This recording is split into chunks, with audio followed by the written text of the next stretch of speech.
On the 11th of May 2011, 6-year-old Timothy Pitson left his school in Aurora, Illinois with his mother, Amy. Amy had shown up at the school unexpectedly, telling the staff that there was a family emergency. Timothy's teachers were caught off guard, as something seemed to be severely off with Amy, but they let Timothy go with his mother, figuring everything was going to be okay. These are some of the most disturbing unsolved cases with video footage.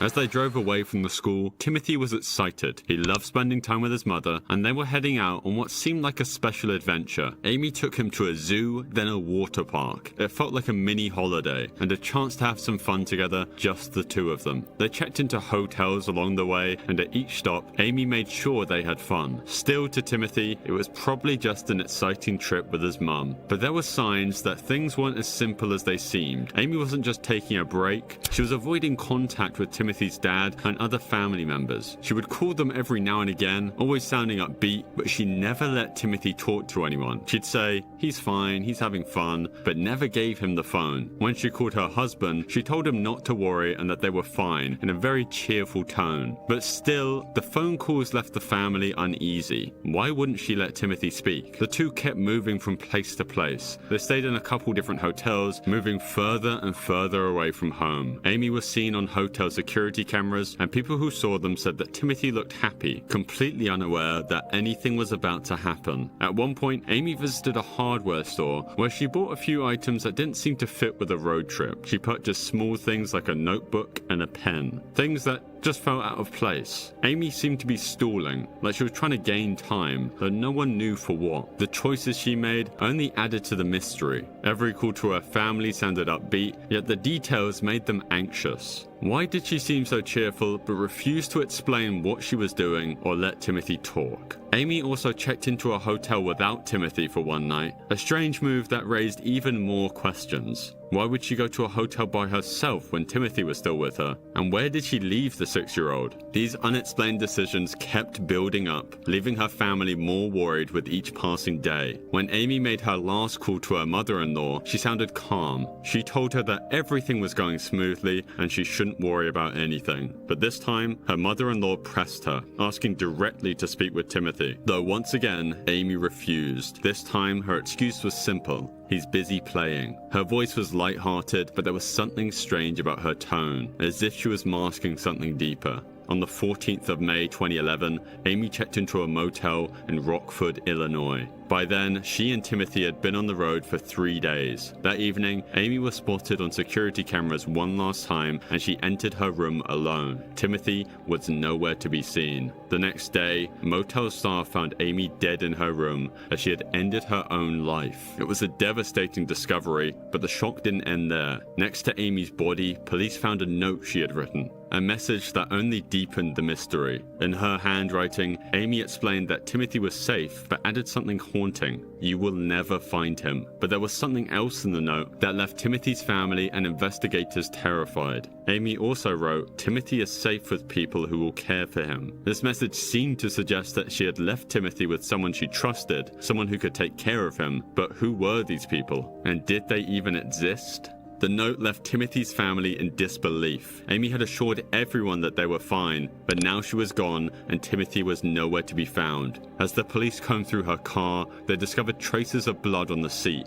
They immediately tested it, and it was confirmed to be Timothy's. This finding raised new fears and new questions, as everyone was wondering what had really happened to Timothy. Was he in danger, or had he somehow been left in a safe place as Amy claimed? Investigators were caught between two possibilities. Either Amy had hidden him somewhere to protect him, or something much darker had occurred. Right after Amy's death, police launched an extensive search for Timothy. They retraced every step of her journey, hoping to uncover any clue that might lead them to him. Authorities examined maps, reviewed Amy's GPS records, and revisited every hotel and location she and Timothy had visited during those final days together. And they pored over surveillance footage, hoping to spot a moment, a clue, anything that could reveal where Amy had taken Timothy. As the search continued, investigators found more strange details. Amy's car showed signs that it had been through dirt roads and grassy areas. It was clear that she had probably been in remote locations, likely far away from any city or town. But where exactly? Search teams combed through forests, parks, and even isolated areas that matched the clues left by the dirt and plants found on her car. Yet despite these massive efforts, Timothy was nowhere to be seen. Meanwhile, the story of Timothy's disappearance began to spread across the country. News stations picked up the story, broadcasting pictures of Timothy with his bright smile and innocent eyes. His face appeared everywhere, on television, in newspapers, and on missing person posters. The public was captivated by the mystery, and as more details emerged about Amy's final days, people began forming their own theories. Timothy's father, Jim Pitson,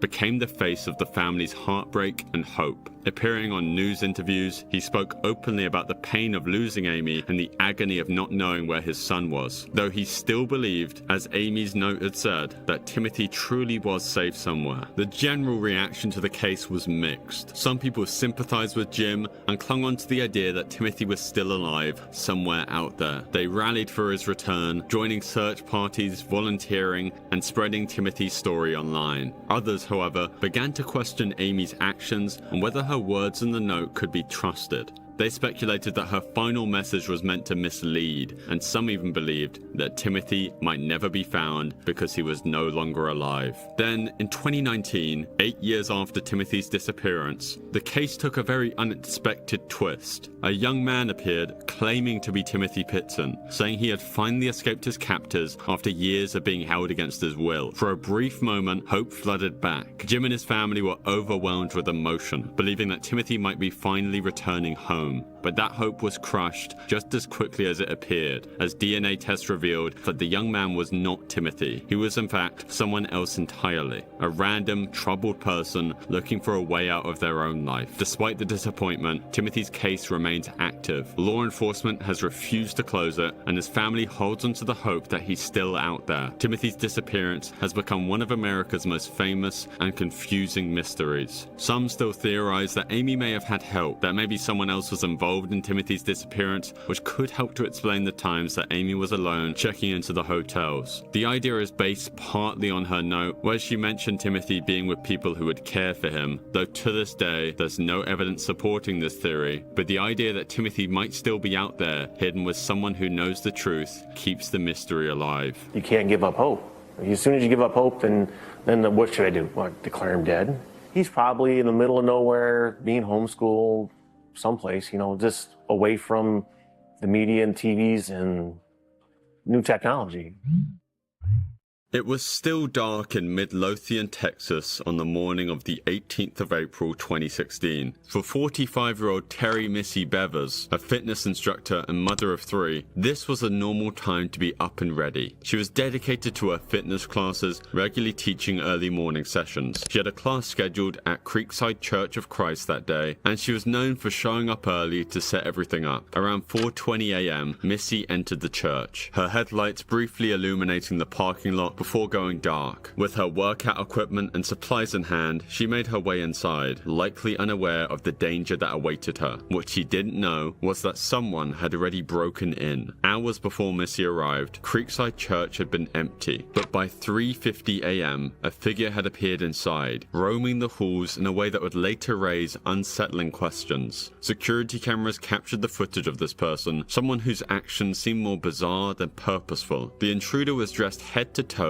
in SWAT-style tactical gear, including a helmet, vest, and gloves, all of which concealed their identity. Obviously, this wasn't ordinary clothing, especially for someone committing a crime, and it was something that law enforcement would later struggle to explain, as they couldn't figure out if it was merely just a disguise or some sort of message. As the figure moved through the church, their actions were equally strange. Instead of heading directly to an office, a safe, or any obvious target, the person walked around, opening doors, checking checking rooms and tapping on walls. Their pace was calm, almost wondering, as if they had all the time in the world, as it didn't seem like they were searching for anything specific. Instead, it felt as though they were just waiting. The security footage further showed this person pausing here and there, standing silently, before moving again. It was this slow, almost detached movement that would later haunt viewers. And in one of the stranger aspects caught on the camera was the fact that the figure seemed to even stagger slightly, as they walked very clumsily, as it looks as if they could be unfamiliar with the layout of the church, or they're in some kind of daze. At around 4:20 a.m., just as Missy entered the church, the camera footage ended. To this day, it's unclear exactly how much time passed between Missy walking into the church and her encounter with the intruder, but what is known is that Missy was soon to be found dead, her body discovered by her students who arrived for class a short time later. The scene that they would walk into was shocking. Missy had suffered multiple injuries that was believed to have been inflicted by a hammer that was left near her body. After her death, the investigators turned to Creekside Church's security cameras, hoping they held the clues that could identify Missy's killer. What detectives found is that the footage raised far more questions than it answered. Like, as the figure moved throughout the church, they would also periodically break certain objects and shatter glass, leading the police to believe that the person was trying to stage some sort of robbery gone wrong, though that theory would make little sense when you consider that the robber neglected to take Missy's purse or iPad. Also, why had they chosen a church of all places, and what was the motive? If this was a robbery, it was certainly an unusual one. After the discovery of Missy's body at Creekside Church, Midlothian police faced a daunting task. Because there was just so little to go off, the detectives involved started watching the footage over and over again to find the tiniest of details, which then made them notice the killer's strange gait or walking style, as they seemed to move with a slight clumsiness, as if they were wearing shoes too big or simply had a very distinct walk. Internet detectives then started comparing the walk to those around Missy, and if you line up the videos of the SWAT-geared intruder with those of her father, they do look eerily similar. Though this evidence, if you can even call it that, is extremely weak and is a symptom of the case being so mysterious and confusing. The police themselves initially thought that the intruder could be female, as the walk looked as if the person was wearing clothes too big or too heavy, though again, this theory led nowhere.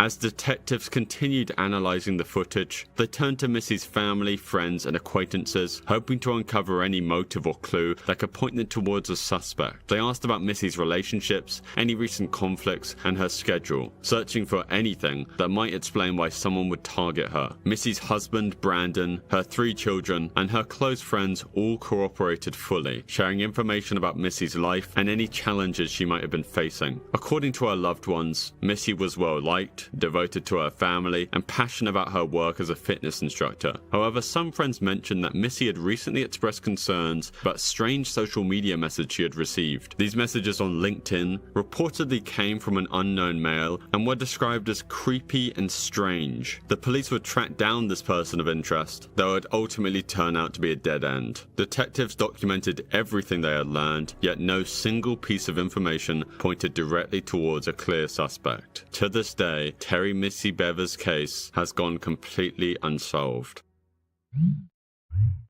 Alissa Turney was a typical 17-year-old high school junior living in Phoenix, Arizona, with her father, Michael Turney, and half-sister Sarah. Like most teenagers, she had a part-time job, friends, and dreams for the future. But on the 17th of May 2001, everything changed. That was the day Alissa vanished without a trace, and the mystery of her disappearance would leave her family and community searching for answers for years to come. It was the last day of school, and Alissa was looking forward to summer break. She and her friends had made plans to celebrate, and it seemed like a typical start to what should have been a carefree summer. But what happened that afternoon has been clouded by strange details, some coming from her father Michael himself, who was the last person to ever see her. According to Michael, he picked up Alissa from Paradise Valley High School around lunchtime. He claimed that they went out for a bite to eat at a local restaurant, and then, once they returned home, they had a heated argument. Michael would later tell the police that Alissa stormed off, shouting that she was leaving and heading to California to live with her biological aunt. To back this story, Michael claimed he found a note from Alissa in her room, saying basically exactly what she was saying in the argument, that she was running away. The note, written in Alyssa's handwriting, didn't sit right with Alyssa's friends and family. For one, none of her belongings, like her phone or purse, were missing. If Alyssa truly intended to run away, why would she leave behind everything she'd need? And why didn't she tell any of her close friends about her plans? Initially, authorities treated Alyssa as a runaway, believing that she might have truly gone to California or was still somewhere nearby in the Phoenix area. However, doubts started to arise when the $1,800 in her bank account was left completely untouched and she failed to contact any of her friends and family. As police started to investigate further, they discovered something odd. Michael had been tracking Alyssa's movements in ways that went beyond what many see as protective. In fact, he seemed to have an unusual level of control over her life. At her job, Alyssa's co-workers noticed Michael would occasionally appear unannounced, sometimes with a video camera. In one instance, he secretly recorded his daughter's interactions with customers, co-workers, and friends, claiming it was to ensure her safety. But there was no clear reason why he would have to monitor her like this. These recordings weren't limited to her workplace either. Michael had even installed surveillance devices around their home, and one of the most disturbing details was the discovery of hidden recording devices in the family's living room. It's unknown how often Michael reviewed these recordings, but it was clear he had an intense need to keep tabs on Alyssa's actions and conversations. This kind of behavior extended into nearly every aspect of Alyssa's life. Michael kept strict control over her social life, reportedly screening her phone calls and limiting her time with friends. Alyssa's friends recalled that Michael seemed overly protective and suspicious, making her feel uncomfortable and trapped. They reported that Alyssa felt she couldn't do anything without her father knowing, and over time, she grew increasingly resentful of his intense surveillance. For any teenager, this level of control would have felt suffocating. Though it gets much more worrying. When the police were taking statements from those who knew Alyssa to try and find any leads revolving her disappearance, one of her close friends, her boyfriend, and her stepbrother all independently shared stories that they had heard from Alyssa, all involving Michael attempting to illegally and inappropriately touch his daughter. In one instance, Alyssa's stepbrother said that during a car ride, Michael scooted closer to Alyssa and then tried to touch her in ways that would certainly get him arrested if anyone had reported it. Speaking of which, Michael himself once called Child Protective Services to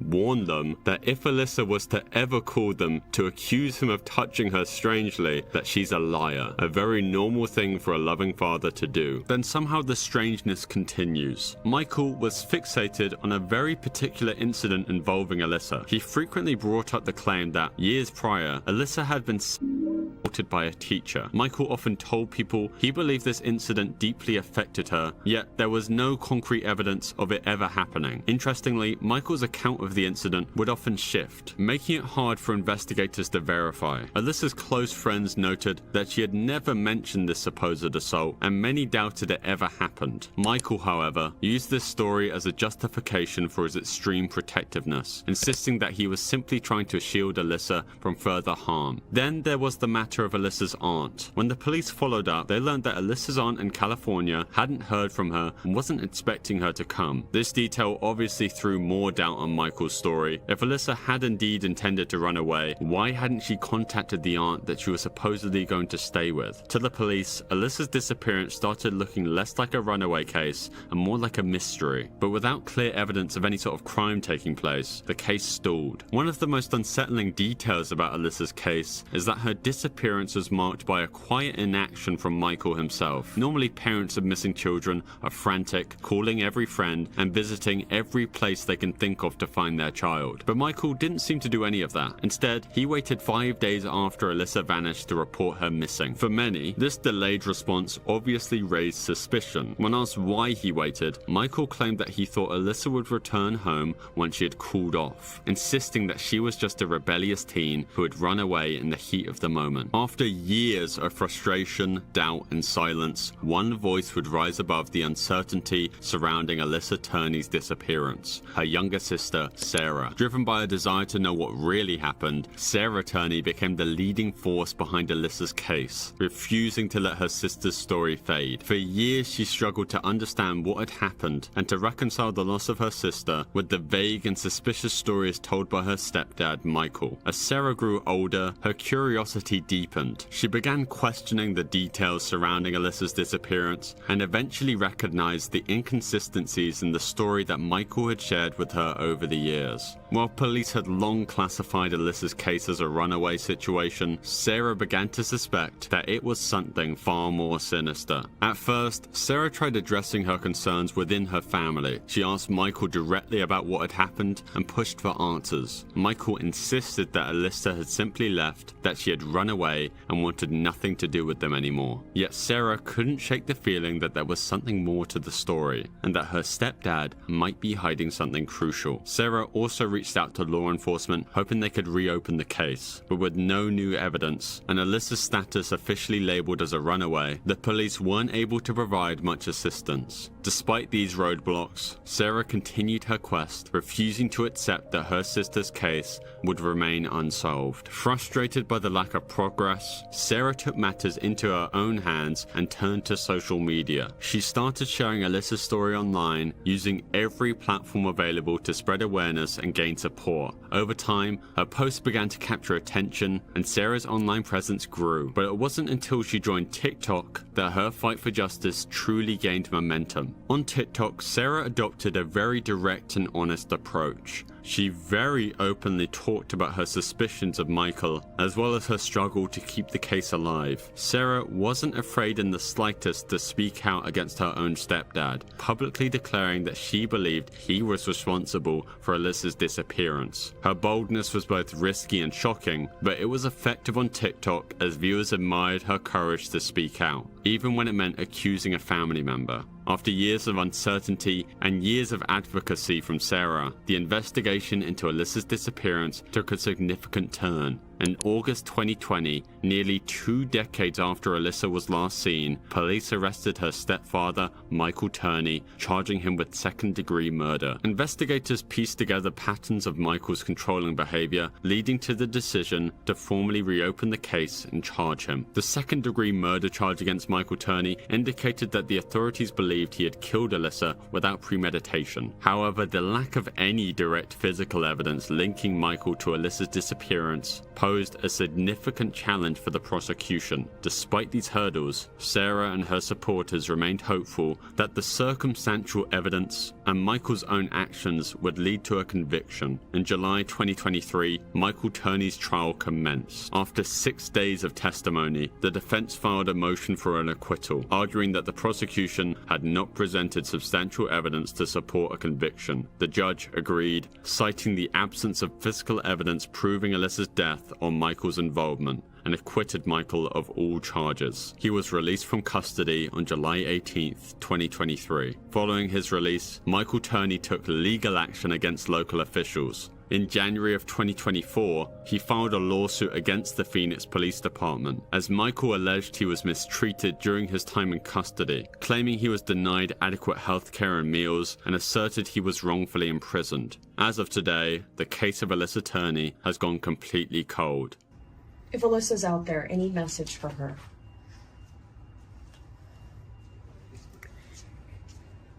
Same message I've always tried to give it. Which is? I love her. You want her to come home? Obviously so.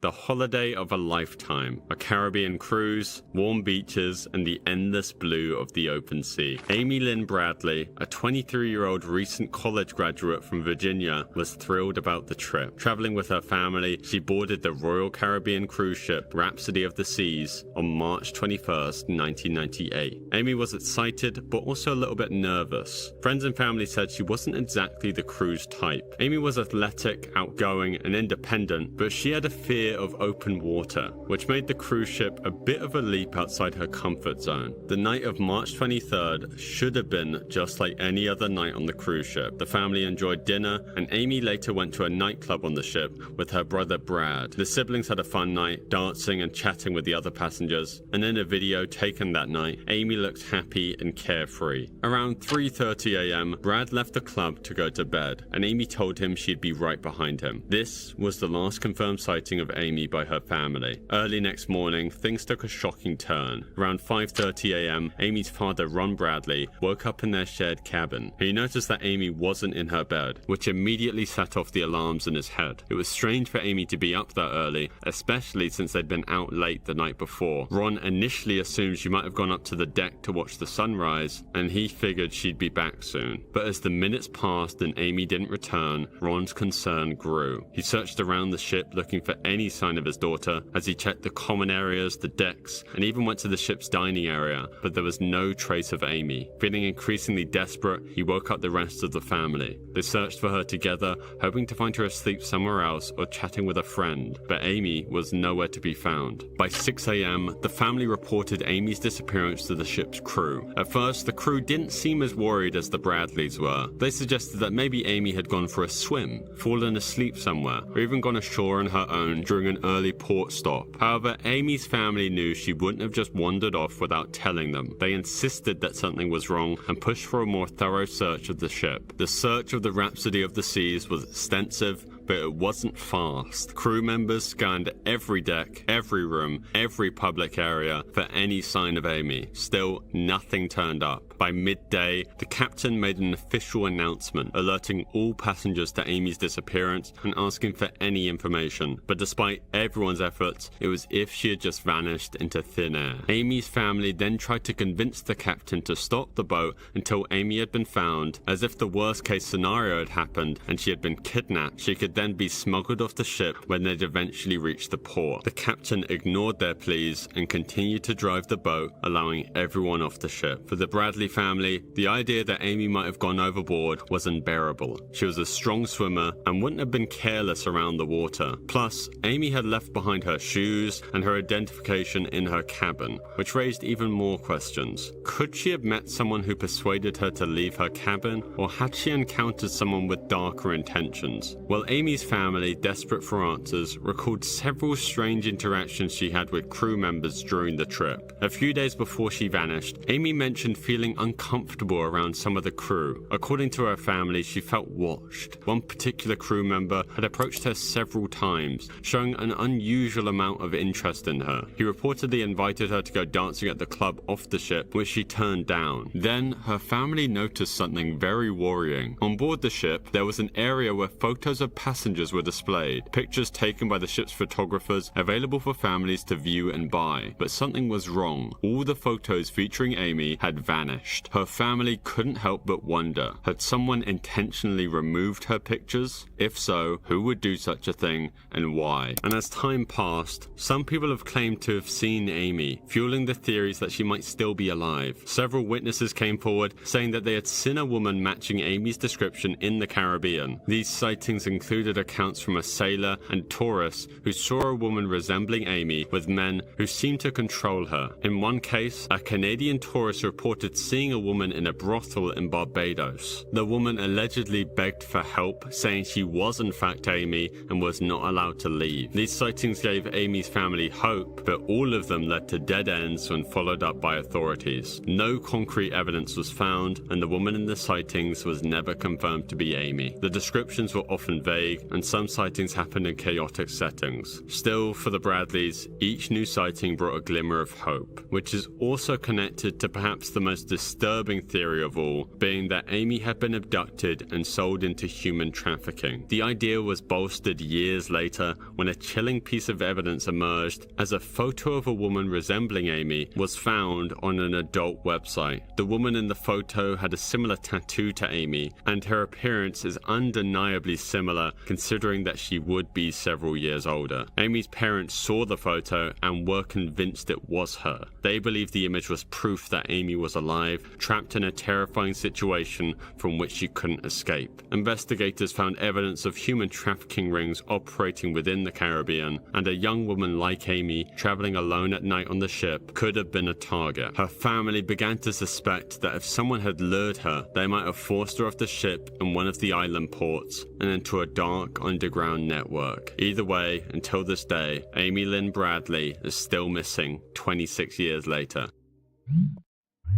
Kenny Veach was no ordinary hiker. Kenny was the kind of person who thrived on adventure. He had been hiking for years, tackling some of the hardest trails in the southwest United States. Friends described him as fearless and intensely curious, which perhaps is what eventually led to his unfortunate end. He documented one of his hikes on YouTube, where he'd gained a small viewer base and talked about some of his findings in the endless stretches of the Mojave Desert. There were abandoned mines, strange caves, and even government training grounds all around the place. Kenny's viewers became captivated by his discoveries, eagerly awaiting another upload. And for Kenny, their excitement seemed to fuel his own. Despite the dangers, Kenny found a sense of freedom in these remote places, but he also knew the risks. A simple slip on a rock, a broken bone, or getting lost without cell reception could mean life or death. Yet Kenny believed the rewards were worth the risk. Kenny once shared that he had a habit of exploring alone, even when people warned him against it. Hiking alone in a desert like the Mojave was not something that most would consider, but Kenny saw it differently. He believed that hiking alone sharpened his senses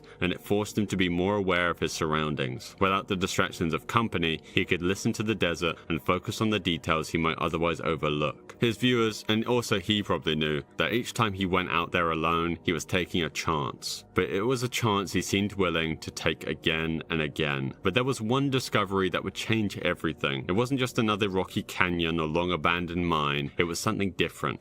And I'm looking for a cave that I found, and I didn't have a sidearm when I was here before, and something about that cave just spooked me. Out of all the caves I've ever gone in, this one just made my body vibrate. The closer I got to it, the crazier my body felt, and I was like, all right, I'm not going to go in there right now, but I'm coming back someday. So hopefully I'll find it. It's shaped like a big M. It's a big cave that looks just like a gigantic M, and it's about as tall as I am and kind of narrow. And it's stuck on the side of a mountain, so I hope I can find it again. His viewers began to speculate about what might have caused such a strange reaction. Some thought it was natural, maybe an odd geological feature, or maybe a minor earthquake. And obviously others immediately believed there was something more mysterious at play, like secret military experiments or something supernatural. Kenny read through all the comments, and it was clear that the mystery of the M-shaped cave had captured the minds of many. People were sending him messages, pushing him to return to the desert and explore the cave. It wasn't like him just to back down from a challenge, and the encouragement from his viewers made it harder for him to ignore the mystery. But he was also cautious. He knew that returning to such a remote location was risky, especially with the strange sensation he had felt. Was it really worth the danger? Despite the fear of the unknown, Kenny decided he couldn't let this mystery go. He wanted answers just as much as his audience did, maybe even more. And soon, he announced his plans to go back, determined to find out once and for all what was inside that cave. Kenny prepared carefully for this trip, aware of the dangers that awaited him in the desert. Even for an experienced hiker like him, the Mojave held countless risks. This wasn't just a quick day hike. The remote location of the cave meant that he'd have to navigate miles of rugged terrain with limited supplies and no phone reception. In case anything went wrong, Kenny let his girlfriend and a few close friends know where he'd be heading. This way they'd have an idea of his location if he didn't come back. Then, days passed, and no one heard from Kenny. At first, his friends and family assumed he was still exploring, caught up in the thrill of adventure. But as more time went by, their worry grew. Kenny's girlfriend reported him missing, and a search operation was launched as teams of rescue workers scoured the Mojave Desert, covering every trail and checking every canyon. They looked for signs of his presence, hoping to find any clue about where he might have gone. During the search, they discovered Kenny's phone lying on the ground near an abandoned mine shaft. This was miles from any marked trail and deep within the desert. The phone had no interesting messages, no final recordings, no indication of what might have happened to him. It was as if he had left it on purpose or had dropped it by accident before going further into the wilderness. I mean, why would he leave it behind? Despite extensive search efforts, no other trace of Kenny was ever found. The team searched for weeks, covering the surrounding area and examining any possible routes he might have taken. But the desert is vast, and its rocky, uneven terrain makes it difficult to find someone, especially in the remote areas where Kenny was known to explore. With no further evidence and no sign of Kenny, the search was eventually called off, leaving his friends, family, and YouTube viewers with more questions than answers. The M-shaped cave cave quickly became the focal point of every theory as to what might have happened, as the cave itself was never located either. People have found caves that could be the M-shaped one, but nothing solid, and no one has ever experienced the same intense vibrations Kenny did. The mystery surrounding Kenny has built up a sort of community of amateur investigators and internet detectives. One of their many theories involves Kenny's sister Debbie Veach. Now Debbie runs a little Reiki studio and shop, and in 2018 it was burgled. A man, unidentified, broke in through a glass window with a crowbar, stealing an iPad and other small items. Many people who like investigating the mystery of Kenny are absolutely convinced that this was him based off of the security footage. Debbie has never even implied it's Kenny, but still, people are clearly desperate to find out what happened to him. To this day, Kenny's case remains unsolved. Relisha Rudd was only 8 years old when she disappeared from Washington, D.C., leaving a trail of unanswered questions and unsettling mysteries behind. Born on October 29, 2005, Relisha lived a far from easy life. Relisha's family struggled financially, and she spent most of her early years moving between unstable housing situations. Relisha and her family eventually found a place to stay at a shelter known as the General Family Shelter. While it provided a roof over their heads, it was a difficult environment for any child. The shelter housed hundreds of families and individuals experiencing homelessness, and the facility was crowded and sometimes chaotic. For Relisha, the shelter was both her home and her playground, though it was far from the safe, nurturing environment that every child deserves. Despite these hardships, Relisha's teachers and people who knew her described her as friendly and full of curiosity. They noted how she loved school and seemed to be happy there, finding some sense of stability and normalcy in the classroom. Her teacher noticed, though, that her attendance was irregular. Days turned into weeks, and when Relisha stopped coming to school altogether, people started to worry. At first, no one knew what to think. Relisha's absence was unusual, but not completely shocking. Living in the shelter meant that her life was unpredictable, and unfortunately, it wasn't uncommon for children in similar situations to miss days of school. School officials made phone calls and reached out to her family when her mother, Shamika Young, was contacted. She claimed that Relisha was in the care of a doctor and was being treated for a health issue. She even provided the name of the doctor, Dr. Tatum. Relieved, the school trusted Shamika's explanation and didn't press her any further. They had no reason to doubt her words, but this decision would soon reveal its terrifying consequences. It was the 1st of March 2014 when the authorities were finally contacted. School officials decided to look into Relisha's absence once more and discovered something that made them uneasy. The Dr. Tatum that Relisha's mother had referred to wasn't a doctor at all. He was Khalil Tatum, a janitor at the shelter where Relisha's family lived. The unexpected twist raised alarm bells for everyone involved. Though Khalil wasn't just a stranger to Relisha's family, he was someone who had developed a close, almost unsettling relationship with her. Shelter staff and other families noticed how Tatum spent time with Relisha, buying her gifts, taking her on outings, and providing her with things that perhaps her family couldn't afford. People close to the family obviously saw these gestures as unusual, but no one could have guessed what would come next. Tatum had an extensive criminal history that included burglary and larceny. He was hired despite concerns raised by some about the shelter's lack of proper background checks. The shelter's staffing shortage and high demand for support made it difficult to screen employees thoroughly. Tatum's role brought him into frequent contact with Relisha and her family, and he gradually became a trusted figure in their lives. Relisha's mother, Shamika, accepted these gestures, even allowing Relisha to spend unsupervised time with him. Once police began